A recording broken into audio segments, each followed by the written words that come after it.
Hello and welcome back to Alley Oop. I'm your host for today, Phil Ledzinski. After a 3-week hiatus, we are back in action and have a lot of Michigan basketball to talk about. Following their first loss of the season on the road in Madison, the Wolverines rebounded to win big games at home against Minnesota and at Indiana. Against Minnesota, Charles Matthews hit a beautiful floater from the baseline as time expired to win the game 59-57. At Indiana, the Wolverines came out on fire for a 17-0 lead in the first half. Although they couldn't get the shutout, they did end up blowing out Indiana 69-46 in their own gym, a notably difficult place to play. Moving forward, the Wolverines also got a big win at home against Ohio State, 65-49. Outstanding performances were turned in by Jordan Poole and Iggy Brazdeikis with 16 and 15 points respectively. Unfortunately, they couldn't keep the winning streak alive as they traveled to Iowa. The high-powered offensive Hawkeyes forced Michigan into trouble early on, especially John Teske, who only played 2 minutes in the first half.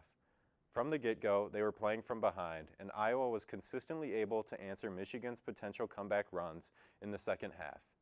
Eventually, the Wolverines fell by 15, allowing their second highest point total of the year.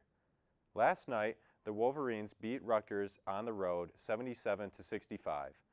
Led by 23 points from Iggy Brazdeikis and 15 from Jordan Poole, the Wolverines maintained a healthy lead throughout the entire game.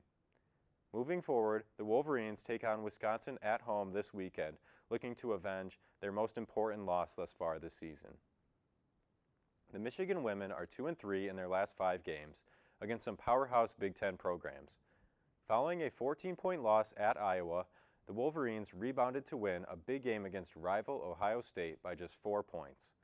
Strong performances were turned in by Naz Hillman and Nicole Munger with 20 and 18 points respectively. This win was followed by 2 losses against a 16-4 Indiana team and a 15-5 Michigan State team.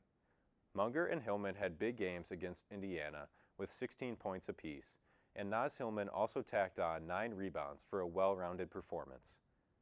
Against Michigan State, the Wolverines had a great chance to win the entire game, but in the end, they fell by just 4 points, 77-73.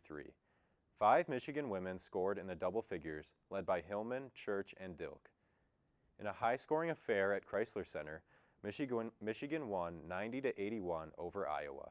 Deja Church and Akinre Johnson turned in stout performances with 19 points apiece, both career highs. The women are clearly showing that they have many capable offensive weapons, and this most recent Iowa game showed that they can score in bunches. However, they're going to need to develop more consistency in order to improve their current ranking of 8th place in the Big Ten. And that's all we have for you guys today from the news desk. Now we're going to send it over to Jack, who's hosting this week's roundtable. Thanks, Phil. It's been a while since we've had a debate, so we've got the All-Stars here for a round table. We've got Ethan, Nick, Dan, I'm Jack. Today we're debating who is going to win this Big Ten Conference Championship in the regular season. A secret coin toss backstage determined Ethan's going first, so we'll start with you, Ethan. Who do you think is going to win the Big Ten? Thank you, Jack. I truly believe that Purdue will win the Big Ten. They are currently on a 7-game winning streak as of today. They have, in my opinion, the easiest remaining schedule of Purdue, Michigan, and Michigan State, the 3 front runners. Their hardest game left is on the road at Maryland, but Maryland has been struggling as of late. They also have tough games against Ohio State and then at Indiana. But overall, their schedule is the easiest. Carson Edwards is playing well. The whole Purdue team seems to be in some good mojo right now. I'm going to have to disagree with you there. Purdue is playing very well recently, but you want to go with the best team in the conference as the winner of the championship, and so it can only be Michigan. They're one of only one team in the conference with fewer than 5 losses, and they only have 2 losses this year. They currently are at the top of the Big Ten standings, and they're looking to stay there as they continue their defensive play and start getting their offensive mojo back a bit behind Iggy Brazdeikis and the others that can come in and score at will. You know, just because I'm last, one might expect me to pick a team that hasn't been picked. You know what? I'm not going to do that. One might say, hey, he should pick the school that he goes to. I'm not going to do that. I think it's Purdue as well. Like Ethan said, the easiest remaining schedule, and in my opinion, they have the best player in the conference, certainly at scoring. when it comes down to it, I'm worried about Michigan in close games because I don't know if we have a true closer, even though we have people who maybe have the capabilities.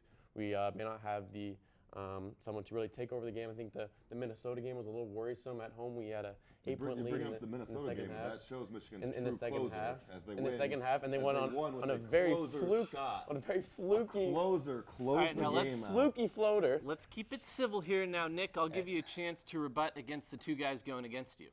Well, first of all, I just want to point out that Dan's out here not even bringing his own opinions into the game. He's just following along with everything that Ethan has said. Didn't bring out anything new. So I'm going to direct my my rebuttal towards Ethan. Michigan's already played Purdue and shown which team is the better team there, as their number one scorer was shut down. Yeah, do they by play the again? I'm Do they sorry play that again? that They is an don't lose? irrelevant fact in this conversation. Purdue also Nick. has quite a few road games going on, and as can be seen, any road game in the Big Ten is very difficult. I mean, anyone could lose to Illinois. Yes. Well, not anyone. but- Michigan has the most difficult road game left at Michigan State. Yeah, Michigan. That's looking like a much easier road game than it was a few weeks ago. I don't as consider they a continue road. to You skid. just said any I- road game in the Big Ten is not Yes, easy, but especially at a team that is not- ranked in the top 10. Well, they're not going to be ranked in the top 10 They- for very they're- long. I can tell you that. They're going to be ranked when we play Speaking them. of top 10, you might think that the leader in the conference would be ranked in the top 10, and Purdue appears to not be there. The only team that's in the top 10 and will stay there, assuming, you know. Does the AP rankings determine who wins Yeah, the the Big AP Ten? rankings do not determine who wins the Big Ten. Number of wins, and guess who currently has the most wins in the Big Ten? Right. There's a single school at the top. It is Right. the University of Michigan Wolverines. Wait. We are arguing this who's season going ends to right now, win right? the There's no Big Ten, games not who left, is right? winning There's no the games Big left, Ten. so it's over. Currently on So it doesn't pace matter, right? to Oh win wait, the no, there's Big entire Ten. season Let's left. give Dan you know, a half chance the season. to talk here and Thank give you so much. his rebuttal. Thank you so much. You know, Michigan has. I think we're gonna split with Michigan State, so I think it's gonna be 1-1. So we'll then I think Purdue's gonna win out, and they're gonna have the tiebreaker above us as well because for reasons because not even though they have So even they're though gonna get the even though we have the tiebreaker head to from There head. would, there would Yeah. not be a tiebreaker. They would have just won. Well, no, Well, and the we losses. have 10, won't we? What? What? You don't even know what the series I don't know. I don't understand it. But either way, Purdue's winning it. Michigan, I we don't got know a if I good can run. I'm believe worried a about our word bench. you have said I'm for worried the about our last bench. 5 minutes. I'm really worried about our bench. I think Purdue, easy schedule, best player left. You're not worried about Sorry. Purdue's bench? Purdue has a single player. That's Sorry. Purdue. They They have a few got freshmen that that are Balding guy. starting. That Balding All guy's right, gonna take guys. over. Well, heck of a debate. We had a real first here, Ethan and Dan agreeing with each other. I'm going to have to hand this to Nick arguing with Michigan, not because I'm biased, but because I think overall Purdue's out-of-conference play shows that Michigan's probably going to be the one that closes this thing out, especially since Michigan was the better team when they played on the floor. So that's all for today here at the debate. We'll send it over to you, Phil, with the game now. Thanks for hosting the debate this week, Jack. You did a commendable job in your first time on air at Wolf TV. We're all very proud of you, and you certainly have a bright future here on this show. And with that, we're going to start this week's trivia with John and Allison. And the topic for this week is, Big Ten trivia in general, not just Michigan related. And being that we're pretty far into the season, we certainly have some different categories to talk about and some different players that they may or may not know. So with that, we're going to get started with a fairly easy one, I think. List the top 6 ranked teams in the Big Ten. Okay. All of which are ranked in the AP Top 25, All right. if that helps.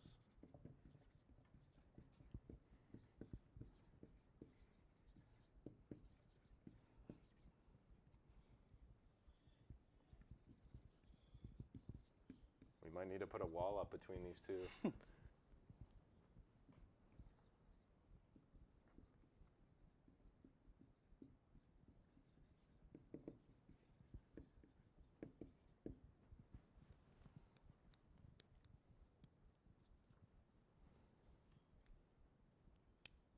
I'll give you 5 more seconds, Allie. 5, 4, 3, 2. All right, that's it. And it looks like John has all 6 teams. And Allie, you missed one. Minnesota is not in the top 6, but Iowa is. Yeah, so we'll give John 6 points to start and Allie 5. Moving forward, our goal here is to list the bottom 3 teams in the Big Ten by winning percentage. We talking in conference play or overall? In conference play, Okay. if that helps. Yeah, it definitely helps.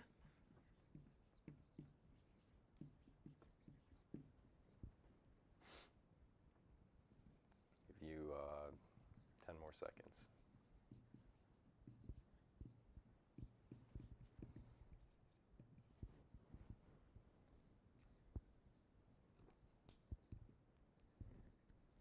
All right, looks like you both went 2 for 3. Penn State is correct, and Rutgers is correct, and then Illinois and Illinois are both correct, but Indiana and Northwestern are incorrect. The third team was, well, you each had a different third team missing. So yeah, you each get 2 points.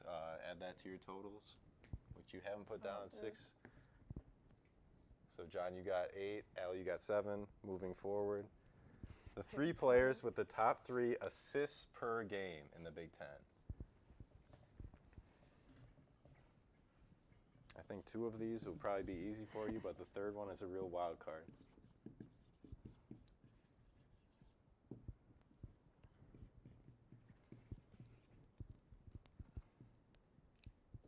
Don't you dare look, John. Wouldn't dream of I'm it. hiding my answer. 5 seconds. I'm between 2, and they're probably both wrong, so I may as well just roll with it. Cowan is incorrect. Cassius Winston, Xavier Simpson, and Ethan Happ are the top 3. So John, you got 2. Allie, you got 3. That brings us to 9-10. Allie takes the lead. Fourth up, list the players with the top 3 points per game in Big Ten play. Points per game? Yep, How many did you say? top 3. Points per game?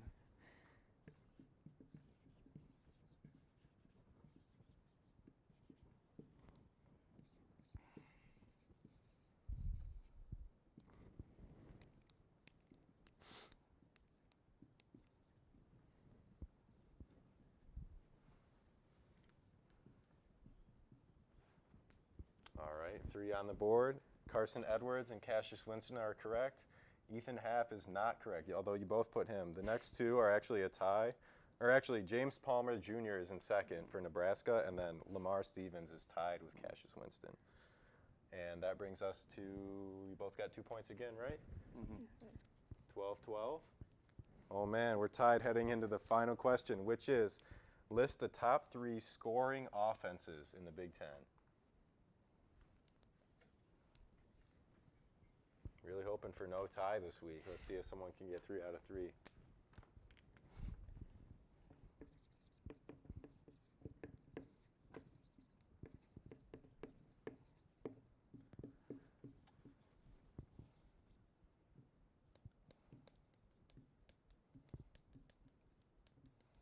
Seconds, John.